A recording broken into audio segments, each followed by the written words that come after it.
शिवाय नमस्ते। श्री 33 करोड़ देवी देवता में सबसे सुंदर जोड़ी थी शंकर और पार्वती की। सही है कि गलत है? कभी नहीं झगड़ते थे। इसलिए पृथ्वी पर ना तो लक्ष्मी जी के व्रत हैं, ना ब्रह्माणी के व्रत, ना इंद्राणी के व्रत। अगर पूरी पृथ्वी पर सबसे ज्यादा व्रत किसके हैं? माता पार्वती। तीज का व्रत किसका? पार्वती का। चतुर्थी का व्रत किसका? पार्वती का। चौथ का व्रत किसका? पार्वती का। छठ का व्रत किसका? पार्वती का। जितने व्रत है सब माता पार्वती। गणेश जी मैया को प्रसन्न करने के लिए अष्ट रूप में धारण करते हैं। 8 रूप भगवान गणेश जी ने धारण। एक मयूरेश्वर गणेश, दूसरा सिद्धि विनायक, तीसरा बल्लालेश्वर, फिर वरद विनायक, फिर चिंतामणि, फिर गिरजात्मज, फिर भगवान गणेश विघ्नेश्वर अष्ट विनायक, फिर महागणपति। ऐसे गणेश जी के अष्ट नाम हुए। उस समय तिजोरी के अंदर जो गणेश की प्रतिमा रखी जाती है किस नाम से रखी जाती है? तो तिजोरी में हम जो गणेश की प्रतिमा रखते हैं वो वरद विनायक के नाम से रखते हैं। कौन सा गणेश? वरद। वरद विनायक के नाम से तिजोरी में गणेश रखते हैं। और वरद विनायक के नाम से गणेश जी तिजोरी में रखाते हैं।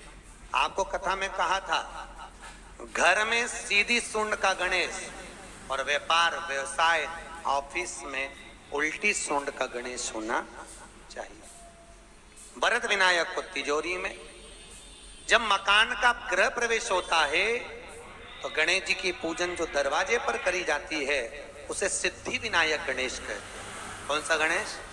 सिद्धि विनायक। जब हम घर में शुभ कार्य हो, बंदरवाल लगाएं, कोई दरवाजे पर शुभ लाभ लगाएं या स्वस्तिक बनाएं या माताएं दरवाजे पर रंगोली डालें तो उसी समय पर सिद्धि विनायक के नाम से रंगोली डालना चाहिए।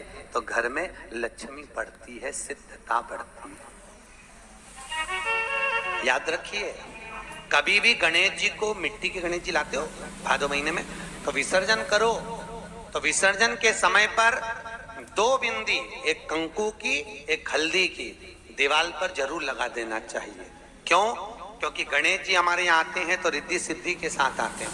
पर जब गणेश जी जाते हैं, अगर हम बिंदी नहीं लगाते हैं तो गणेश जी अपनी रिद्धि सिद्धि को साथ में लेकर चले जाते हैं। पति के साथ पत्नी वापिस चली जाती है। जब हम बिंदी लगाते हैं तो उसका मतलब होता है कि हमारे घर की बहू हमारे घर में रहे, बेटा भले भ्रमण के लिए जाए। तो गणेश जी जाते हैं, रिद्धि सिद्धि घर में रह जाती है। इसलिए रिद्धि सिद्धि को घर में रखने के लिए 2 बिंदी लगाना चाहिए, एक कुंकू की, एक हल्दी। रिद्धि सिद्धि। गणेश जी की प्रियता है दुर्वा। क्या प्रियता है? दुर्वा। कितनी दुर्वा गणेश जी को समर्पित करी जाती है? मात्र 5। कितनी? आज के जमाने में लोग गट्ठा बनाकर चढ़ा दें, वो अपनी जगह पर 5 दुर्वा पंचम इंद्रियों को वश में करने के लिए और भगवान के 5 जो स्वरूप हैं उनको अपने भीतर उतारने के लिए 5 दुर्वा। और दुर्वा में भी 3 गांठ। जब दुर्वा समर्पित करी जाती है तो उसमें नीचे दुर्वा की डंडी पर गांठ रहती है, 3 छोटी छोटी गांठें होना चाहिए। चतुर्थी का जो व्रत करने वाली होती हैं, जो चतुर्थी का पूजन करने वाली होती हैं, उनके भीतर का एक भाव होता है कि जैसे ही शाम का समय आए चंद्रदेव का पूजन करें। चंद्र जब प्रकट हो जाए, कलश भर लिया, उसके नीचे आखा दाना रख दिया, चावल गेहूं जो भी आप रखते हो पूजन के लिए, ऊपर पात्र आदि रख दिया, जलाशय, फिर अपन ने घी का दिया लगाकर पूजन भी कर ली। तो जो चतुर्थी का पूजन करने वाली होती है, जो चतुर्थी का नियम व्रत धारण करने वाली होती है, बड़ी बड़ी चतुर्थियां करती हैं या उसका नियम धारण करती हैं, तो चतुर्थी का जो पूजन करती है वो किस चीज के लिए? केवल संतान, पुत्र, परिवार, हमारा कुटुंब, हम जिस कुल में है, हमारा कुल वैभव की ओर बढ़े, संपदा की ओर बढ़े और उसकी आयु बढ़े, उसकी आयु बढ़े, वैभव बढ़े। बहुत ध्यान दीजिएगा महाराज। चतुर्थी की पूजन में जो आप आखा दाना रखते हो, गेहूं वगैरह कुछ भी जो भी रखते हो, उसकी बड़ी महत्वता होती है महाराज। यहां तक कहा गया है, चतुर्थी की कथा तो आप लोग पढ़ते होंगे, जो लोग पढ़ते हैं उनको मालूम होगा। चतुर्थी की कथा में लिखा है, चौथ माता के व्रत में वर्णन किया गया है कि वो आखा दाना जो रखा जाता है, मान लो कोई जरूरी काम होता है तभी आखा दाना को रखा जाता है, संभाल के रखते हैं कि हम इस काम के लिए जा रहे हैं और हमारा ये कार्य सफल होना चाहिए। तो जिसने चतुर्थी का व्रत करा है, जिसने चंद्रदेव का पूजन करा, चतुर्थी का व्रत करा, वो गणेश जी से विनती करके वहां से 2-4 आखा दाना उठा ले, और जो व्यक्ति का काम अटक रहा है अपने ही घर का, पर दूसरे कुल को नहीं देना, अपने ही कुल के अंतर्गत जो काम अटक रहा है उसकी जेब में, उसके तन्नू में उस चीज को रख दिया जाए। तो चतुर्थी जो अगली आती है, जैसे आप महीने की करते हो तो महीने की, और आप जैसे करते हो कि 4 अलग बड़ी बड़ी चतुर्थी करते हो, तो उसके अनुसार आपका कार्य सिद्ध होता ही है। उस आखे दाने का इतना महत्व होता है क्योंकि चतुर्थी का व्रत करने वाली माता जब व्रत करती है तो स्वयं चतुर्थी की कथा में लिखा हुआ है कि पार्वती जी गणेश जी से चतुर्थी की कथा बचवाती। चतुर्थी की कथा बाची किसने थी? स्वयं गणेश जी महाराज। और सुनी किसने थी? माता पार्वती। बाचने वाले गणेश जी थे, सुनने वाली माता पार्वती थी। तो चतुर्थी की कथा जब होती है तो उसको स्वयं गणेश जी बाचा। तो व्रत कौन सुन रही है? माता पार्वती। और आपने जो आखा दाना लिया वो गणेश जी के भाव से लिया, गणेश जी से निवेदन करके, विनय करके, प्रार्थना कर उसको प्राप्त किया। जितने आस्था से नत्र कथा सुन रहे हो, जितने फेसबुक और यूट्यूब पर सुन रहे हो, और जितने इस छत्तीसगढ़ की पावन धरा पर बैठकर सुन रहे हो, बहुत सावधानी से सुनना। एक छोटा सा कपूर का टुकड़ा जब आरती में जलाया जाता है तो ये कपूर क्यों जलाते हैं? इस कपूर का महत्व क्या है? इस कपूर का कारण क्या है? ये कपूर है कौन जिसको हम आरती में जलाते हैं? क्या जरूरत इस कपूर को आरती में जलाने की? क्या जरूरत इसको यज्ञशाला में जलाने की? क्या जरूरत है इस कपूर को पूजन में जलाने की? स्वयं गुरु बाबा कहते हैं, यदि कोई आरती में, पूजन में, घर में एक कपूर का टुकड़ा आरती के बाद में जब समर्पित करेगा तो उसको अश्वमेध यज्ञ का पुण्य प्राप्त हो जाएगा। अश्वमेध यज्ञ के पुण्य को पाने के लिए कपूर का टुकड़ा आज भी आरती में जलाया है।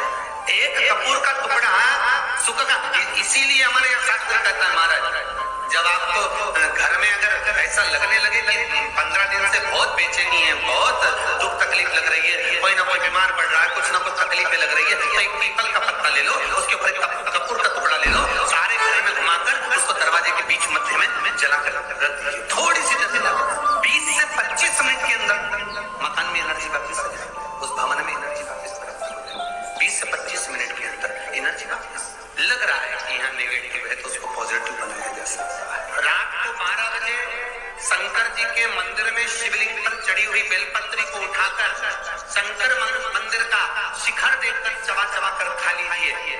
आपके पांव के घुटने बदलने की जरूरत नहीं पड़ेगी, ऑपरेशन की जरूरत नहीं। गणेश जी फिर ही कब रहते हैं? तो हमने कहा अब ये तुम्हारे ऊपर, हमको तो मालूम भी नहीं, हम तो अपॉइंटमेंट लिए भी नहीं है उससे, तो तुम्हें ज्यादा स्मरण हो। तो आप शंकर जी की कथा करते हो, आपको नहीं मालूम कि गणेश जी कब फ्री रहते हैं? हमने कहा गणेश जी फ्री रहने का केवल एक समय होता है, एक टाइम होता है, एक पल होता है, एक घड़ी होती है कि गणेश जी महाराज हमारे घर में आ गए।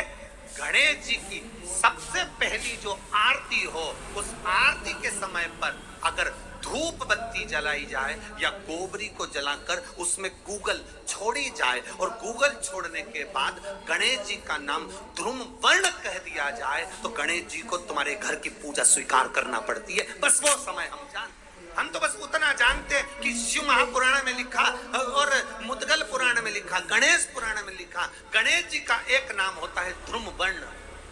क्या नाम है? ध्रुम वर्ण गणेश जी का एक नाम होता है। जब हम धूप जलाकर और धूप लगाने के बाद में गणेश जी की सबसे पहली आरती करने के पहले अगर हम सबसे पहली आरती गणेश जी की कर रहे हो, अपने घर में स्थापना कर रहे हो, बिठा रहे हो, और तुम चाहते हो कि गणेश जी मेरे घर में आके मेरी पूजा को स्वीकार करें और जो मांगू मेरा गणेश मुझे दे 10 दिन के अंदर, तो पहला नाम लेकर पुकार लेना ध्रुम वर्ण विनायक, बैठो, बस काम हो गया। वो फ्री होकर आता, वो बैठता। अलमस्तताभ्यम। सब बोलिए एक बार जमकर, श्री शिवाय नमस्तुभ्यम। प्रैक्टिकल जरूर करना, कहीं सियोर वाला महाराज झूठ तो नहीं बोल रहा। शास्त्रों की बातें हमारे जीवन